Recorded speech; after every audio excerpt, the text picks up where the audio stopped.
अगर आपके पास आज सिर्फ 10,000 रुपए हैं, तो क्या आप उन्हें ऐसा बना सकते हैं कि आने वाले 20 या 30 सालों में वही पैसा आपकी फाइनेंशियल फ्रीडम की नींव बन जाए?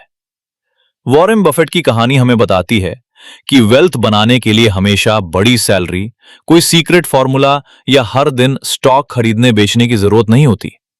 असली गेम है अच्छे बिजनेसेस को समझना, सही प्राइस पर खरीदना, पेशेंस रखना और अपने इमोशंस को कंट्रोल करना। बफेट ने बहुत कम उम्र में इन्वेस्टिंग शुरू की और धीरे धीरे यह समझा कि स्टॉक मार्केट सिर्फ नंबर्स का खेल नहीं है। असली इन्वेस्टमेंट उस बिजनेस में ओनरशिप खरीदना है जो आने वाले वर्षों में पैसा कमाता रहे। नमस्कार दोस्तों, स्वागत है आपका रीडर्स लाइब्रेरी में। आज की इस वीडियो में हम वॉरेन बफेट की इन्वेस्टमेंट फिलॉसफी को आसान हिंदी में समझेंगे। अगर आप इन्वेस्टिंग को गैम्बलिंग नहीं बल्कि एक सीरियस लॉन्ग टर्म स्किल की तरह समझना चाहते हैं तो ये वीडियो आपके लिए है। चैप्टर 1, वॉरेन बफेट का पैसा देखने का नजरिया। बफेट की इन्वेस्टिंग फिलॉसफी को समझने के लिए सबसे पहले हमें यह समझना होगा कि वे स्टॉक को देखते कैसे हैं। आम इन्वेस्टर जब किसी स्टॉक का प्राइस 500 रुपए से बढ़कर 600 रुपए देखता है तो वो सोच सकता है कि स्टॉक महंगा हो गया है, लेकिन बफेट का सवाल कुछ और होता है। जिस कंपनी का यह स्टॉक है वो बिजनेस वास्तव में कितना वैल्यूएबल है, यही सबसे बड़ा डिफरेंस है। बफेट के लिए स्टॉक मार्केट का मतलब सिर्फ लाल और हरे नंबर्स नहीं है। स्टॉक खरीदने का मतलब किसी बिजनेस में एक छोटा हिस्सा खरीदना है। कल्पना कीजिए कि आपके दोस्त की एक दुकान है और वो आपको उस दुकान का 10% हिस्सा बेचने की बात करता है। तब आप सिर्फ ये नहीं पूछेंगे कि आज इस हिस्से की मार्केट प्राइस क्या है। आप पूछेंगे दुकान कितना प्रॉफिट कमाती है, कस्टमर्स कितने लॉयल हैं, फ्यूचर में बिजनेस बढ़ सकता है या नहीं, डेट कितना है और ओनर कितना अच्छा है। बफेट स्टॉक को भी इसी नजरिए से देखते हैं, इसलिए उनका पहला लेसन है आप जो खरीद रहे हैं उसे समझिए। चैप्टर 2, अच्छी कंपनी को पहचानना। अब सवाल आता है, एक अच्छी कंपनी आखिर होती कैसी है? बफेट की फिलॉसफी में सिर्फ कोई फेमस कंपनी अच्छी कंपनी नहीं होती। एक अच्छा बिजनेस वो हो सकता है जिसमें स्ट्रॉन्ग कॉम्पिटिटिव एडवांटेज हो, कस्टमर्स के बीच ट्रस्ट हो, लगातार अच्छा इकोनॉमिक्स हो और मैनेजमेंट कैपिटल को समझदारी से इस्तेमाल करता हो। मान लीजिए दो कंपनीज हैं। पहली कंपनी हर साल बहुत ज्यादा पैसा खर्च करके कस्टमर्स को अट्रैक्ट करती है, लेकिन प्रॉफिट मुश्किल से बचता है। दूसरी कंपनी के कस्टमर्स ब्रांड पर इतना भरोसा करते हैं कि वे बार बार उसी से खरीदते हैं और बिजनेस को लगातार अच्छा प्रॉफिट मिलता है। बफेट नेचुरली दूसरी तरह के बिजनेस को ज्यादा इंटरेस्टिंग मान सकते हैं। इसे आप एक सिंपल एग्जाम्पल से समझिए। अगर आपके शहर में कोई ऐसी दुकान है जहां लोग सिर्फ इसलिए जाते हैं क्योंकि वहां क्वालिटी और ट्रस्ट वर्षों से बना हुआ है, तो उस दुकान के पास एक एडवांटेज है। बिजनेस में इस तरह का एडवांटेज इकोनॉमिक मोट कहलाता है, यानी ऐसा कॉम्पिटिटिव एडवांटेज जो कॉम्पिटिटर्स के लिए बिजनेस को आसानी से कॉपी करना मुश्किल बनाता है। चैप्टर 3, प्राइस और वैल्यू में अंतर। यह चैप्टर इन्वेस्टिंग की सबसे इंपॉर्टेंट कॉन्सेप्ट्स में से एक है। प्राइस इज व्हाट यू पे, value is what you get. मान लीजिए किसी कंपनी के एक शेयर की मार्केट प्राइस 1,000 रुपए है। क्या इसका मतलब यह है कि कंपनी सच में 1,000 रुपए की वैल्यू की है? जरूरी नहीं। मार्केट प्राइस और इंट्रिंसिक वैल्यू अलग चीजें हो सकती हैं। एक सिंपल एग्जांपल लेते हैं। मान लीजिए एक शानदार बिजनेस है जिसकी फ्यूचर अर्निंग कैपेसिटी बहुत अच्छी है, लेकिन किसी वजह से मार्केट में डर फैल गया और उसका स्टॉक प्राइस काफी गिर गया। अगर बिजनेस की फंडामेंटल्स मजबूत हैं और आपकी एनालिसिस सही है तो लोअर प्राइस एक अपॉर्चुनिटी हो सकती है। दूसरी तरफ कोई बहुत पॉपुलर कंपनी है जिसका स्टॉक हर जगह चर्चा में है, लेकिन प्राइस उसकी वास्तविक अर्निंग पोटेंशियल से बहुत ज्यादा बढ़ चुका है। सिर्फ अच्छी कंपनी होना पर्याप्त नहीं है, आप किस प्राइस पर खरीद रहे हैं यह भी महत्वपूर्ण है। यही कारण है कि बफेट की फिलॉसफी में बिजनेस क्वालिटी और वैल्यूएशन दोनों महत्वपूर्ण है। Chapter 4, margin of safety. अब आते हैं एक और पावरफुल प्रिंसिपल पर, मार्जिन ऑफ सेफ्टी। इसका सिंपल मतलब है कि इन्वेस्टमेंट करते समय अपनी कैलकुलेशन में कुछ सेफ्टी कुशन रखना। मान लीजिए आपने किसी बिजनेस की रीजनेबल वैल्यू 100 रुपए एस्टिमेट की। अगर आप उसे 100 रुपए पर ही खरीद लेते हैं और आपकी कैलकुलेशन थोड़ी गलत निकल गई तो रिस्क बढ़ सकता है। लेकिन अगर किसी सूटेबल सिचुएशन में वही एसेट काफी डिस्काउंट पर उपलब्ध हो तो आपकी गलती के लिए थोड़ा कुशन बन सकता है। यही मार्जिन ऑफ सेफ्टी का बेसिक आइडिया है। इसे ड्राइविंग से समझिए। अगर सड़क पर स्पीड लिमिट 60 किलोमीटर प्रति घंटा है तो आप हर समय एग्जैक्टली 60 पर ड्राइव नहीं करते। रोड कंडीशंस खराब हो तो आप स्पीड कम कर देते हैं क्योंकि आपको अनएक्सपेक्टेड सिचुएशन के लिए मार्जिन चाहिए। इन्वेस्टिंग में भी अनसर्टेनिटी होती है। फ्यूचर कभी परफेक्टली प्रेडिक्टेबल नहीं होता। इसलिए अच्छे इन्वेस्टर को यह स्वीकार करना पड़ता है कि उसकी कैलकुलेशन गलत भी हो सकती है। मार्जिन ऑफ सेफ्टी उस अनसर्टेनिटी को मैनेज करने का एक तरीका है। Chapter 5, long term investing. आज इन्वेस्टमेंट की दुनिया में सबसे बड़ा डिस्ट्रैक्शन है शॉर्ट टर्म थिंकिंग। लोग पूछते हैं यह स्टॉक अगले हफ्ते कितना बढ़ेगा, लेकिन बफेट का अप्रोच अक्सर इससे बिल्कुल अलग रहा है। उनका फोकस बिजनेस की लॉन्ग टर्म अर्निंग पावर पर रहा है। सोचिए, आपने एक मैंगो ट्री लगाया। क्या आप रोज सुबह जाकर यह चेक करेंगे कि आज इसमें कितने मैंगो बढ़े? शायद नहीं। आप ट्री को पानी देंगे, उसकी केयर करेंगे और समय देंगे। बिजनेस भी कुछ ऐसा ही हो सकता है। अगर कंपनी लगातार अपना बिजनेस बढ़ा रही है, प्रॉफिट्स जनरेट कर रही है और कैपिटल को अच्छी तरह डिप्लॉय कर रही है, तो इन्वेस्टर को हर छोटी डेली मूवमेंट पर रिएक्ट करने की जरूरत नहीं हो सकती। इसका मतलब यह नहीं कि हर स्टॉक को हमेशा होल्ड करना चाहिए। अगर बिजनेस की क्वालिटी खराब हो जाए या आपकी ओरिजिनल इन्वेस्टमेंट थीसिस टूट जाए तो डिसीजन बदलना पड़ सकता है। लेकिन केवल शॉर्ट टर्म प्राइस मूवमेंट देखकर पैनिक करना बफेट स्टाइल इन्वेस्टिंग नहीं है। पेशेंस इन्वेस्टिंग का पावरफुल एडवांटेज बन सकता है। चैप्टर 6, कंपाउंडिंग की ताकत। बफेट की वेल्थ क्रिएशन स्टोरी को समझने के लिए कंपाउंडिंग को समझना बेहद जरूरी है। कंपाउंडिंग का मतलब है कि आपका रिटर्न फ्यूचर में खुद एडिशनल रिटर्न्स जनरेट करने की क्षमता रखता है।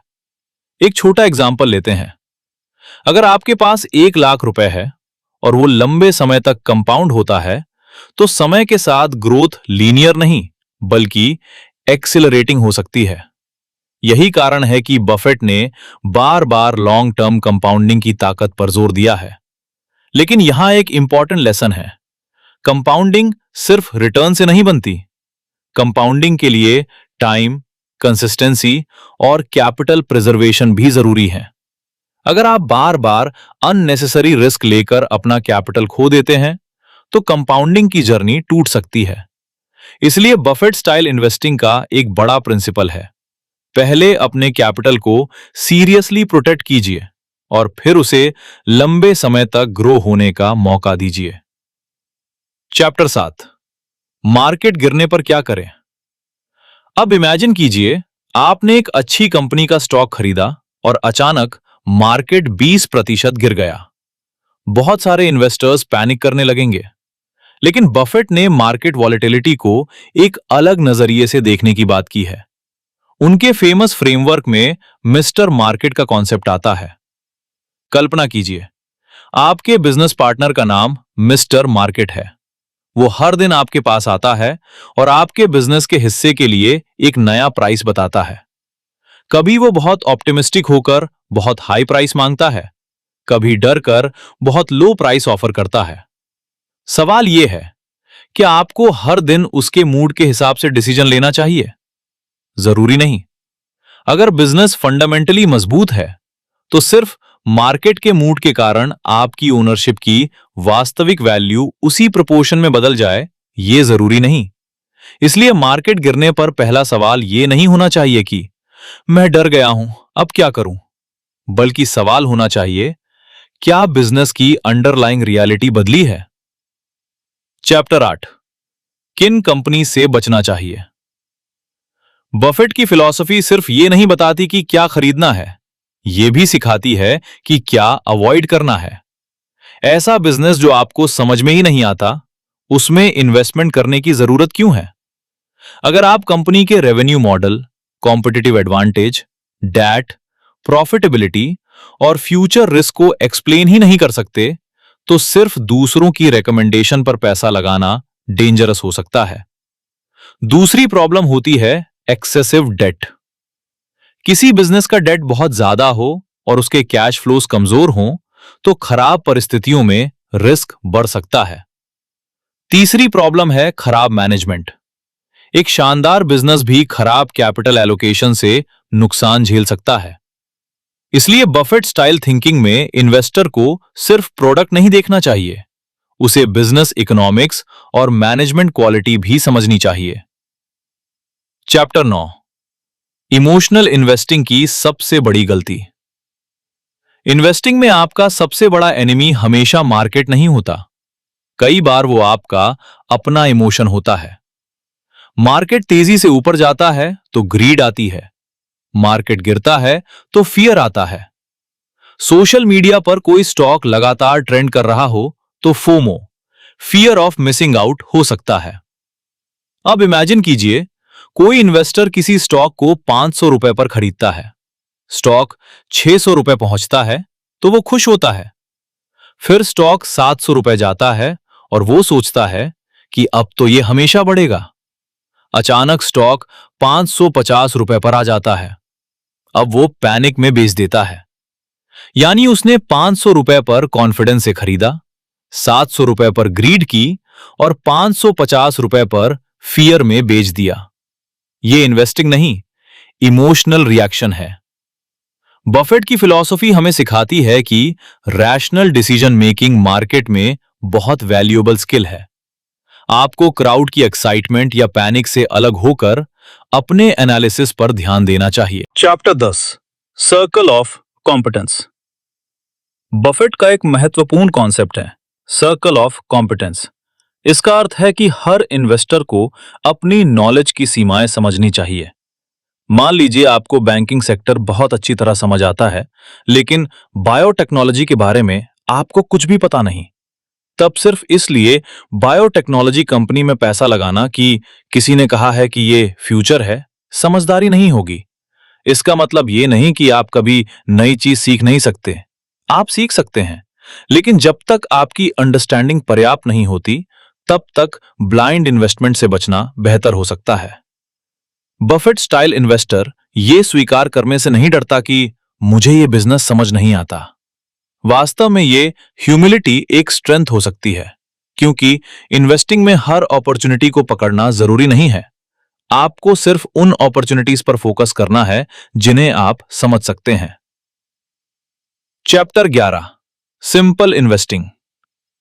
एक और पावरफुल लेसन है, इन्वेस्टिंग को अननेसेसरीली कॉम्प्लिकेटेड मत बनाइए।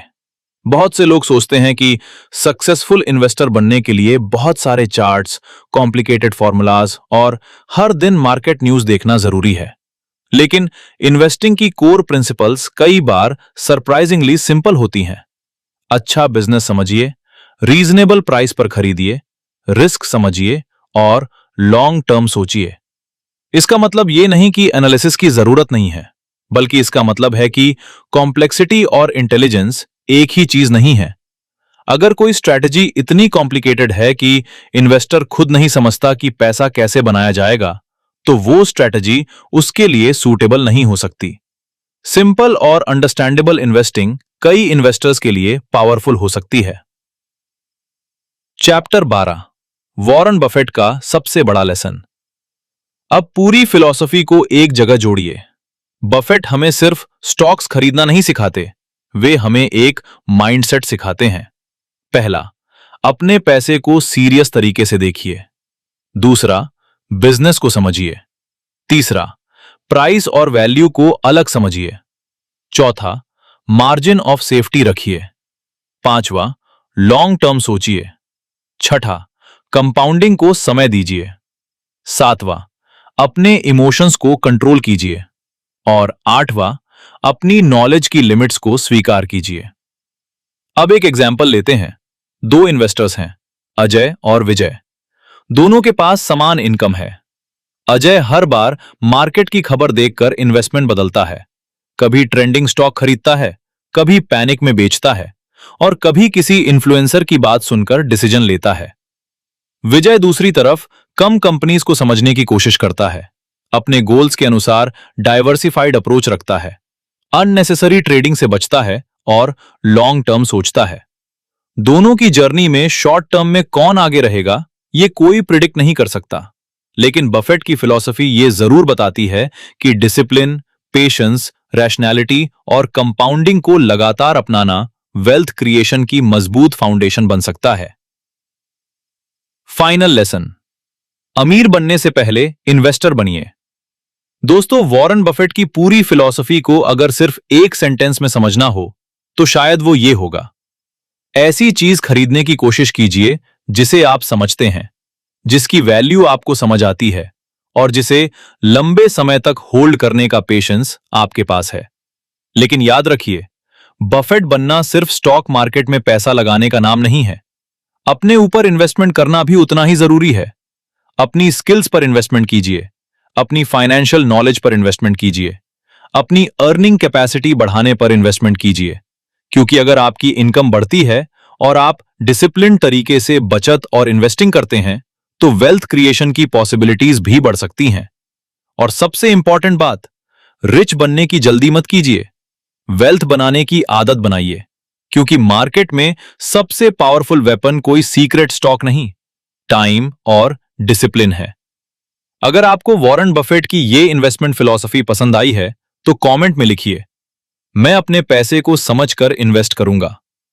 वीडियो पसंद आया हो तो लाइक करें, रीडर्स लाइब्रेरी को सब्सक्राइब करें और इस वीडियो को उस व्यक्ति के साथ जरूर शेयर करें जो इन्वेस्टिंग शुरू करना चाहता है लेकिन उसे समझ नहीं आता कि शुरुआत कहां से करे।